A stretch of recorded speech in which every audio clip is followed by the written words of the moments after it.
জল্পনা কল্পনা কাটিয়ে অবশেষে আজ সকাল থেকে রাজপথে নেমেছে বাংলাদেশ আওয়ামী লীগ। আগামী 19 এবং 20 জানুয়ারি বিশেষ কিছু কি ঘটতে যাচ্ছে, বিশেষ কিছু ঘটবে। মানুষের মুখে মুখে এখন এই দুটি তারিখের বিষয় ছড়িয়ে বেড়াচ্ছে, বিশেষ করে সামাজিক যোগাযোগ। বাংলাদেশে শেখ হাসিনা গণসংবর্ধনা কমিটি গঠন করুন। প্রধানমন্ত্রী আসছে, রাজপথ কাঁপছে। শেখ হাসিনা আসছে, রাজপথ কাঁপছে।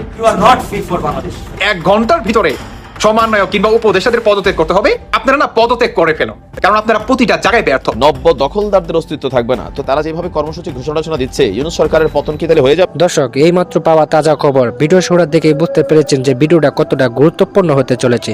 তো দর্শক, ভিডিওটি না টেনে একদম শেষ পর্যন্ত দেখলে মূল বিষয়টি আপনারা বুঝতে পারবেন। সংবর্ধনা কমিটি গঠন করুন। আমাদের মাননীয় প্রধানমন্ত্রী বঙ্গবন্ধু শেখ হাসিনা ইনশাল্লাহ খুব শীঘ্রই ইনশাল্লাহ দেশে ফিরবেন। প্রধানমন্ত্রী হিসেবে ইনশাল্লাহ বাংলাদেশের মাটিতে উনি দেশে ফিরবেন। তো এখন আমাদের কাজ হচ্ছে যে আন্তর্জাতিক পর্যায়ে যে কাজগুলো যারা করা দরকার তারা আন্তর্জাতিক পর্যায়ে তারা তাদের কাজগুলো করতেছে। কূটনীতিক কাজ যাদের করা দরকার তারা ওই কাজগুলো করতেছে। আমাদের যারা আওয়ামী লীগের বিভিন্ন সহযোগী সংগঠন, অঙ্গ সংগঠন এবং আওয়ামী লীগের নেতৃবৃন্দ আছি, আমরা যারা সারা বাংলাদেশে বঙ্গবন্ধু সৈনিকের আছি, আমাদের কাজ হচ্ছে শেখ হাসিনা সংবর্ধনা কমিটি গঠন করা। আমাদের এই সংবর্ধনাতে যেন তাকে রিসিপশন যেদিন করা হবে সেদিন যেন আমাদের 1 কোটি লোকের উপস্থিতি যেন আমাদের থাকে। শেখ হাসিনাকে বাংলাদেশে 1 কোটি লোকের মাধ্যমে 1 কোটি লোকের সংবর্ধনা দিয়ে তাকে বাংলাদেশে ফিরিয়ে নিতে হবে। প্রত্যেকটি জায়গায় আপনারা শেখ হাসিনা সংবর্ধনা কমিটি করে ফেলুন। শেখ হাসিনা সংবর্ধনা কমিটি করে আপনারা প্রস্তুতি নিয়ে রাখুন। 26শে মার্চের আগে আমাদের প্রস্তুতি নিয়ে রাখতে হবে। 1 মাসের ভিতরে, এই 1 মাসের ভিতরে আমাদের কমিটি করে একদম রেডি করতে হবে। 26শে মার্চের আগে আমাদের ফাইনাল প্রস্তুতি নিয়ে রাখতে হবে। শেখ হাসিনা 26 তারিখের আগে ইনশাল্লাহ শেখ হাসিনা বাংলাদেশে আসবে। আমরা সংবর্ধনা প্রস্তুতি কমিটি করতেছি। একটা রব তুলেন, বাংলাদেশের একটা বাইক তৈরি করুন যে প্রধানমন্ত্রী আসছে, রাজপথ কাঁপছে। শেখ হাসিনা আসছে, রাজপথ কাঁপছে। এটা আপনারা গড়ে তুলুন। আজকে থেকে বাংলাদেশে 1 কোটি লোকের গণসংবর্ধনার প্রস্তুতি নেন। ইনশাল্লাহ দেখা হবে বিজয়ের, দেখা হবে আপনাদের সাথে রাজপথে জয় বাংলার স্লোগানে, বঙ্গবন্ধু কন্যা শেখ হাসিনার স্লোগানে দেখা হবে ইনশাল্লাহ। জয় বাংলা, জয় বঙ্গবন্ধু। আগামী 19 এবং 20 জানুয়ারি বিশেষ কিছু কি ঘটতে যাচ্ছে, বিশেষ কিছু ঘটবে। মানুষের মুখে মুখে এখন এই দুটি তারিখের বিষয় ছড়িয়ে বেড়াচ্ছে, বিশেষ করে সামাজিক যোগাযোগ মাধ্যমে 19 এবং 20 জানুয়ারি নিয়ে অনেক কথা ছড়াচ্ছে। এর কোনো কোনো বিষয় নিয়ে আন্তর্জাতিক বিভিন্ন গণমাধ্যম সহ দেশের বিভিন্ন গণমাধ্যমে এর মধ্যে নানান ধরনের রিপোর্ট প্রকাশিত হয়েছে। আসলে কি ঘটতে যাচ্ছে 19 জানুয়ারি সম্পর্কে যেটি জানা যাচ্ছে তা হচ্ছে, ওই দিন ক্ষমতাচ্যুত প্রধানমন্ত্রী আওয়ামী লীগ সভানেত্রী শেখ হাসিনা দলীয় নেতাকর্মীদের সঙ্গে একটি ভার্চুয়াল বৈঠকে যোগ দিবেন। ভার্চুয়াল বৈঠকে যোগ দিবেন, সমাবেশ নয়। এবং সেখানে তিনি দিক নির্দেশনামূলক নানান ধরনের বক্তব্য দিবেন। এবং নিঃসন্দেহে 5 আগস্টের পরে, আওয়ামী লীগের চরমতম দুর্দিনের পরে, এটি আওয়ামী লীগের সভানেত্রী শেখ হাসিনার প্রথম কোনো বৈঠক। এটি প্রকাশ্যেই বলা যেতে পারে। এই যে তথ্য প্রযুক্তির যুগে ভার্চুয়াল বৈঠক, এগুলো তো আমরা এখন আর গোপন কোনো বৈঠক বলতে পারি না, প্রকাশ্যে বৈঠকই বলতে পারি। এবং এটি প্রথম। কেন প্রথম বলছি?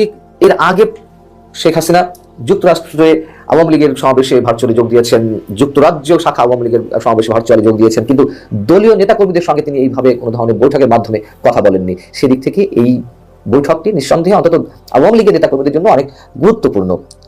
তিনি যে দিক নির্দেশনা বক্তব্য দিবেন তার মধ্য দিয়ে আওয়ামী লীগ কতটা ঘুরে দাঁড়াবে কিন্তু অথবা কতটা পারবে না সেটি তখনই বোঝা যাবে, বা তারপরে আওয়ামী লীগের অ্যাক্টিভিটিস বোঝা যাবে। কিন্তু এখন পর্যন্ত শেখ হাসিনা যেসব কথাবার্তা বলেছেন, যে ধরনের দিক নির্দেশনা দিয়েছেন, তাতে করে খুব বেশি লাভবান যে হওয়া গেছে তা নয়।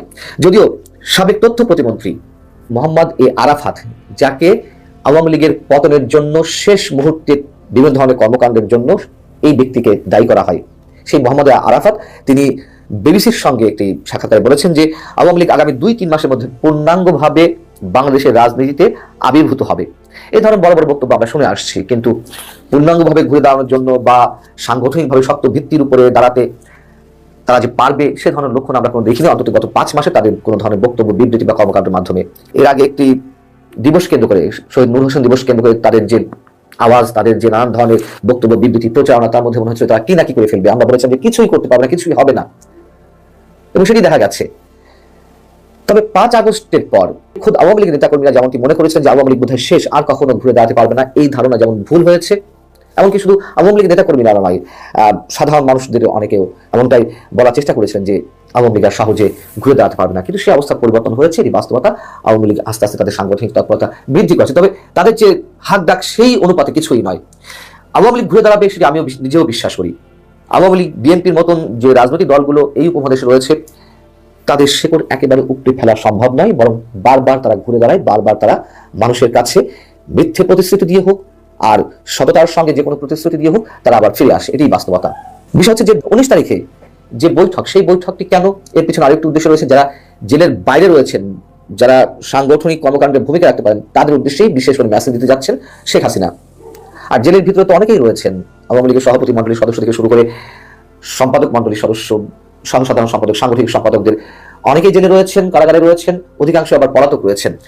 তাহলে যারা পলাতক রয়েছেন তাদের উদ্দেশ্য মেসেজ, এবং যারা মোটামুটি এলাকায় আছেন এখন পর্যন্ত, মাঝারি গোছে যারা নেতা বা তৃণমূলের, তাদের উদ্দেশ্য নিশ্চয়ই কোনো মেসেজ আসবে। কিন্তু শেখ হাসিনা এখনো পর্যন্ত যে বক্তব্য বিবৃতি দিয়েছেন তা কি খুব বেশি ফলপ্রসূ হয়েছে? বরং মানুষ সেগুলো প্রত্যাখ্যান করেছে। আওয়ামী লীগের নেতা কর্মীরাও তারাও ব্যক্ত প্রকাশ করেছে। তাদের যে ব্যক্তি প্রকাশ, তার কারণটা কি? যেমন শেখ হাসিনা কখনো কখনো বলেছেন তিনি টুক করে বাংলাদেশ ঢুকে পড়বেন, তিনি সীমান্তের কাছাকাছি রয়েছেন। এগুলো অবাস্তব কথাবার্তা। এই মুহূর্তে শেখ হাসিনার বাংলাদেশে ফিরে আসা চোখ বন্ধ করে যে কেউ বলে দিতে পারেন যে একেবারেই অবাস্তব একটি বিষয়। তারপর কি বলেছেন? অনেক আপত্তিকর কথাবার্তা বলেছেন। তার নামে যে হত্যা মামলা হয়েছে, শতাধিক বা 200-র বেশি মামলা হয়েছে, তিনি অন্তত এভাবে বলেছেন অন্তত তাকে হত্যার জন্য যে মামলাগুলো হয়েছে, যারা মামলাগুলো করেছে তাদেরকে অন্তত হত্যার লাইসেন্স পাওয়া গেল, এই ধরনের মন্তব্য করার চেষ্টা করেছেন। যেই পুলিশ সদস্যরা তাদেরকে ডিস্টার্ব করছে বলে নেতাকর্মীদেরকে তাদের লিস্ট করে রাখতে বলেছেন। এগুলো আওয়ামী লীগের নেতাকর্মীদের সাময়িকভাবে মনোবল চাঙ্গা করা এক ধরনের একটা প্রক্রিয়া হতে পারে, কৌশল হতে পারে, কিন্তু এতে খুব বেশি লাভবান আওয়ামী লীগের নেতাকর্মীরা হতে পারেননি, আওয়ামী লীগ হতে পারেনি, বরং আওয়ামী লীগের কোনো কোনো নেতাকর্মীদেরকে বিপদে ফেলা হয়েছে। এর মধ্যে যাদের সঙ্গে তিনি টেলিফোনে কথা বলেছেন, সেই মানুষগুলো বিপদে পড়েছেন। আওয়ামী লীগের নেতাকর্মীরা এটা চান যে তিনি দায়িত্বশীল বক্তব্য দেন, তিনি বাস্তবতার নিরিখে যাতে দিক নির্দেশনামূলক বক্তব্য দেন, সেটি চান। এটা আমি অনেকের সাথে কথা বলে দেখেছি। অনেকে তার বিভিন্ন ধরনের বক্তব্যের কারণে বিরক্ত। এখন দেখা যায় 19 তারিখ কি ধরনের বক্তব্য দিবেন। আর নতুন করে অনেক ধরনের কথাবার্তা হচ্ছে যে আওয়ামী লীগকে ঢেলে সাজানো হবে, তরুণ নেতৃত্বকে আনা হবে। খুব ভালো কথা, যাদের ইংরেজ এখনো পর্যন্ত মানুষের কাছে গ্রহণযোগ্য, তাদেরকে দিয়ে যদি আওয়ামী লীগ পুনর্গঠন করা যায়, নতুনভাবে নতুন সাংগঠনিক ভিত্তিতে আওয়ামী লীগ আসে, মানুষ গ্রহণ করলে করতেও পারে। তবে আওয়ামী লীগ ঘুরে দাঁড়াবে, আমি প্রথমেই বলেছি, এটা আমি বিশ্বাস করি, এটি আমার অভিজ্ঞতা থেকে আমি বলতে পারি।